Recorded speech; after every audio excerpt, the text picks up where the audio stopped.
Shalom, shalom. Kal halalimna Yahweh Eloheinu ba'Hashem Yahushai ba'Hashem Rakakodash. Dawari Yahweh ba'Hashem Yahushai ba'Hashem Rakakodash. Barakti Yahweh ba'Hashem Yahushai ba'Hashem Rakakodash. I was trying to make this video earlier on, but Satan effed it up. And Lord willing, as I say, Lord willing, everything will be okay. As I say, if you don't succeed, you try again, right? Anyway, just regarding the Nero link, this news is about 11 days old, and double honors to the apostles and bishops and elders of Great Millstone, and shalom to the prophets of this that are part of that body, and the affiliate camps also, whom we learn from, the apostles on down, of Great Millstone. And so Elon Musk has done the first C-hip, okay, and into somebody's brain. And the way, the C19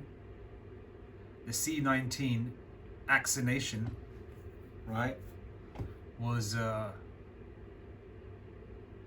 like a prelude to this. Like you have a mock exam, before you do a real exam. The mock exam is like, getting yourself ready. Like you do a warm-up before you do a major set when you lift weights, right? This is like the C19 was like a mock exam prior to the charagmaa, Revelation 13:16, the C-hip. So even then, and that was like a warm-up thing.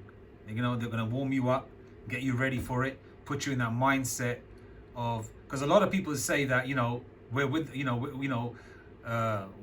part of the world. Let's all get let's just do it, because the world is we're with the world. So if the world's gonna take it, we're gonna take it too. Because a lot of people don't know that there's greater things to come, especially the Israelites. Well, that's the difference between the elect and the 2/3, the hopeful elect and the 2/3. Because the 2/3 are so invested in this society, they're invested into voting, they're invested into equality, getting along with everyone. When we're pursuing to Deuteronomy 7:6, we're better than these other nations. Hence the reason this society only functions with the fact that because Jacob is still existing within this society and making things great, whether it's the music, whether it's the food, whether it's the clothing, whether it's the inventions, whether it's the so-called hip talk, which these crackers are using even in corporate environments as well. Are you good? It's all good. You good? You good? You good money? What's the other one? Oh, my bad. For example. But then they still call you the N-word behind your back. And the way, because what they said about the C19 so-called remedy, okay, I'm not going to use it, the C19 vax. What they said about that was so-called so-called remedy. They said it takes about 12 years to make any kind of vaccination, to make it deem worthy for it to work. Not that they work anyway, That's what I believe personally, that a lot of children wear glasses, a lot of children are a little bit slow, a lot of children are a little bit weak, they're short, they're small, they're frail. It's because of these vaccinations. And they're saying that it's going to take at least another 6 to 7 years for the C-hip, or what they called this technology, the Neuralink, okay, to really be up to a standard where everybody can take it, right? And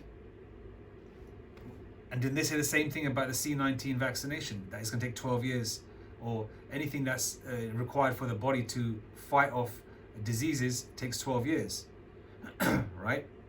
But they sped that process up and people lined up, right? And that reminds you of that scene in one of the X-Men movies where the guy with the angel wings, his father was trying to get him vaccinated so he loses his spiritual power of flying. Okay, and this is what they're trying to do to the elect by giving you these so-called vaccinations. Is trying to destroy your pineal gland so you don't connect to the Most High Yahweh Hashem Yahshai. But the elect are chosen from the foundation of the earth, so that's not going to happen anyway. But they might get some of you 2/3 Israelites, and definitely you heathens, you Edomites, you Caucasians, you other heathen nations also. And the way they're gonna push this is they're gonna use many carrots. Okay.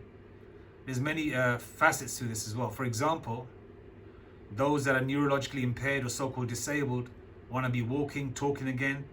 They want to be able to deal with a woman again, especially if they're paralyzed from the waist below, and their major organs don't work. Where, to sustain or maintain a so-called happy marriage or a relationship with your woman, and that's going to be a carrot as well for certain males and females to enjoy the bedroom activities again, as well as walking and talking and seeing, as well as if you've got Alzheimer's, to improve your brain. Okay, there's that factor. There's also the factor that a lot of people want to make their life seamless as well, and they're so invested in this world. So when things go down, they're going to take it as well because they want to hold on to what they have. Okay, because the financial crash, and along with this, is going to be a double-edged sword, where people are going to take it to hold on to what they have, especially the Edomites, the heathen nations, because this is their world which is falling. Okay, and they want to hold on to what they have. Okay, because they don't have nothing else after this except slavery. Okay, and we're going to put hell on them. So hence the reason why they're going to take it, because they are so invested in this world. And you 2/3 Israelites that are invested in this world as well. You Jay-Z's, you Steve Harvey's, you George Lopez's, you Jennifer Lopez's, and they're the other Israelites that are, that have millions or, millions of dollars, pounds, euros, or whatever, and they're going to take it as well because they want to hold on to this society, because they can't even imagine, ninjas like Polite saying your sky daddy's going to come. They can't even imagine that Yahweh Hashem Messiah is going to return. They think that so-called white man's going to rule over them forever. They have to be getting along with them and all that kind of shit. Okay? And then you got also Generation Z as well, because the Edomites and the heathens, want power like that, right? And obviously they can't call on the Lord, because the Lord is the Lord's name is dreadful unto the heathen. That's why Amalek says the small hatters, the tunnel diggers, say Hashem instead of the Most High's name, Yahweh Hashem Yashai. Right? So they're gonna so these youngsters, or these Generation Z, or whatever, who are into comic books and things like that, are going to take it as well, because they want spiritual power on the left-hand side. And the way they emphasize that is in movies like, for example, where is it? Movies like this, Upgrade.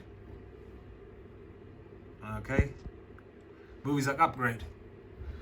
And this is that guy, the one who starred in the movie Venom. I believe his name is Logan Marshall Green, right? He was in the movie Venom as well. And in the movie Venom, if you watch it, they do a lot of, they let you know that someone, because in the movie Venom, even in the movie Venom, they show him losing his woman, his job, losing his career, losing his livelihood. He was going through hell, but then a demon came from the left-hand side and gave him power, where he could maneuver and delete people and devour them, and he could have his legs and arms broken and he'll be healed. That the thing in him, the demon in him, would heal him. That alien, so-called alien creature, was embodied in, was within him, on the left-hand side. The way Yahweh Hashem Yeshua, the Holy Spirit, the Ruach Kodash, is within the elect. Within this, on the left-hand side, was that demon or that creature, right? And if you look at the door number in the first Venom of this character, it was 144 or 441, right? And in the movie Upgrade, excuse me, he's in a wheelchair, okay? He's going through certain tribulations or whatever, and then he takes on that technology. He can walk and talk again. He can move like lightning. He could delete people. He had like fighting abilities of like 100 Michael J. Whites, and he was like kind of like Clark Kent. He'll be in his wheelchair, during off-peak hours, so to speak, and then during peak hours when he has to get down or when he had to do something, he'd get out of his wheelchair. So people weren't suspecting who's doing, that he was doing the deleting of people. But towards the end, the AI technology took over. So he was basically like a large antenna, like a lot of you people are that have taken the 19 vaccinations.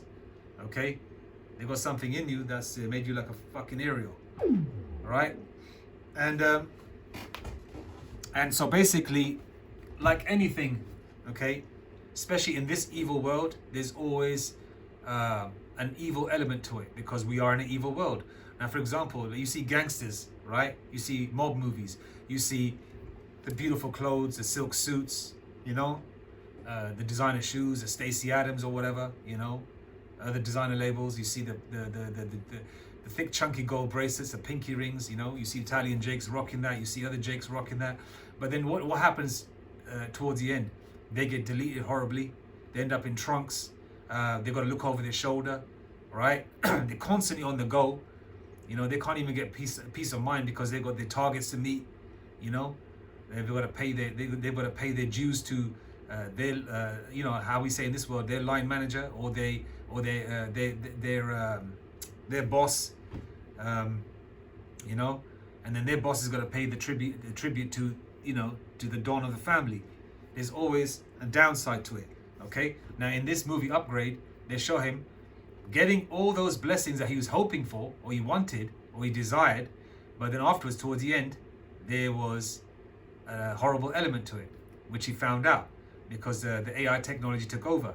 He wasn't himself no more. He was just basically what we would a walking, talking meat packet, you know, a walking, talking robot in a meat packet, you know, or a cyborg in a meat packet, you know. That's what he basically was. And this is how they're going to entice you. These are the carrots that they're going to use to entice you, okay? And they show it in the movies. You know, it's called Revelation of the Method. Hence the reason why they say Terminator 1, Terminator 2, The Matrix, all those movies written by an Israelite woman, by the way, okay, a so-called black woman, right? Basically letting you know that also the Terminator movies is not a movie, it's basically a documentary. It's Esau prophesying on the left-hand side, called Revelation of the Method, which our elders of Great Millstone brought out, okay? And 1 second, let me just... I'm just going to play this video. It's about 3 minutes, and just listen to what they say. Now, she's going to be all serious. She's going to be grinning, and she's got like a demonic. You can see, you can just see the demonic presence in her. It's like she's just laughing away, and this is a serious situation, and she's got nothing but laughter coming out of her, which is, you know, very questionable. And those that have spiritual eyes to see can see that this is all basically a script, okay? Who knows whether she's a real doctor or not, but we'll see. But listen to what they say. At Temple University. Doctor, thank you so much for joining us. First wanted to start out with your reaction to this announcement by Neuralink.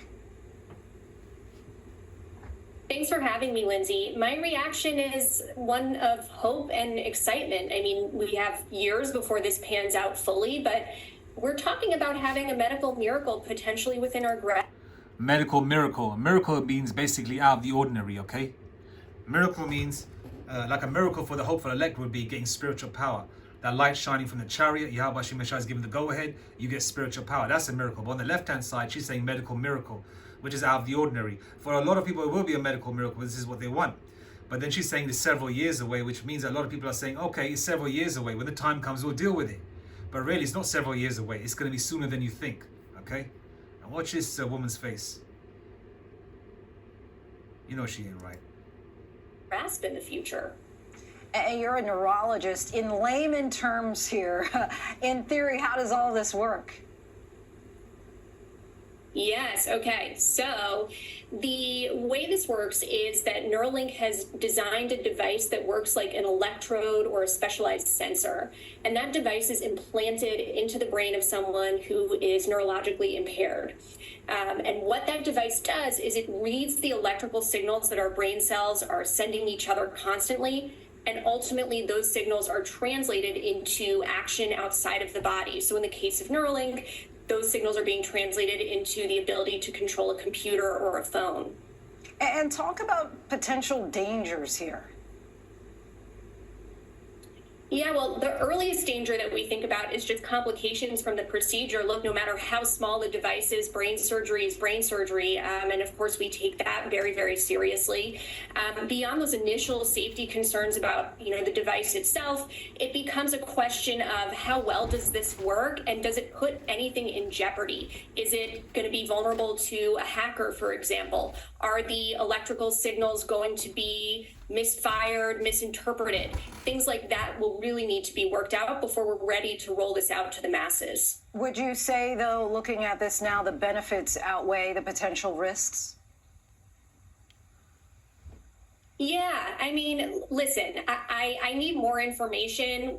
We're starting with the first human clinical trial here for Neuralink, so I can't say for sure that the benefits definitely outweigh the risks for everyone. But what I can tell you is that when some... She said, I don't know whether the benefits outweigh the risks for everyone. So basically, reading between the lines, she's saying that for some people, the benefits will outweigh the risks. So a lot of people will say, okay, it's like gambling or rolling dice. You're already in a wheelchair, you're already effed up, so why not give this a try? What's the worst that can happen? You'll still be in the same scenario, right? So a lot of people will take this and a lot of people will be enticed to do it. Okay, so obviously they have to give you like a broad spectrum answer. They can't just say, oh, it's perfect, everybody line up and take it. The women are going to be like Wonder Woman, the men are going to be like Superman, They can't say that. So they have to give like an answer where both sides, the right-hand side and the left, both sides are covered, the positive and the negative. Okay, so that's the kind of answer they're going to give you, right? And why does she keep grinning like that for? Okay, so she knows that she's spewing some nonsense, and they've already done a clinical trial. Okay, Elon Musk has done it. Okay, I mean this news is 11 days old, and I believe 11 days ago the news did come out that he has done the C-hip within the brain, the Neuralink. Okay. Somebody loses a neurologic function for whatever reason, the idea that we would be able to give it back to them is so huge, so groundbreaking, and so meaningful. It's hard to imagine, anything more beneficial for those patients. I truly cannot express how much it would mean to them. And so I'm really rooting for this, and I think all neurologists are. And when you say someone who would lose neurologic function, who is a primary candidate for this type of technology? Here you go. Right now, Neuralink is focusing on people who are paralyzed. That could be from a brain injury, a stroke. Can somebody say the movie Upgrade? There you go. You better watch it if you haven't seen it. It came out in 2018. All right. A spinal cord injury. Other companies that are researching brain-machine interfaces are focusing more on people who have lost language capabilities. So there's a lot of different avenues that this can take. And talk about the timeline from now until the masses might be able to receive something like this. We're talking years. The Neuralink trial is set to go on for 6 years. And so we'll see where we're at after that. But this is just the first trial.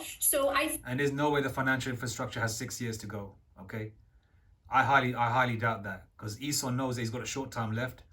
Revelation 12 verse 12 emphasizes that the devil hath but a short time, paraphrasing a scripture. So they're definitely going to speed it up. And the Lord did say on the right hand side that Yahweh Shem Hashai is going to speed up the time for the elect's sake. Okay.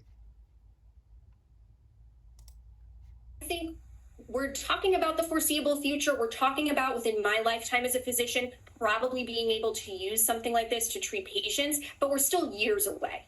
It really all is so fascinating and happening so fast. Dr. Leo. Right.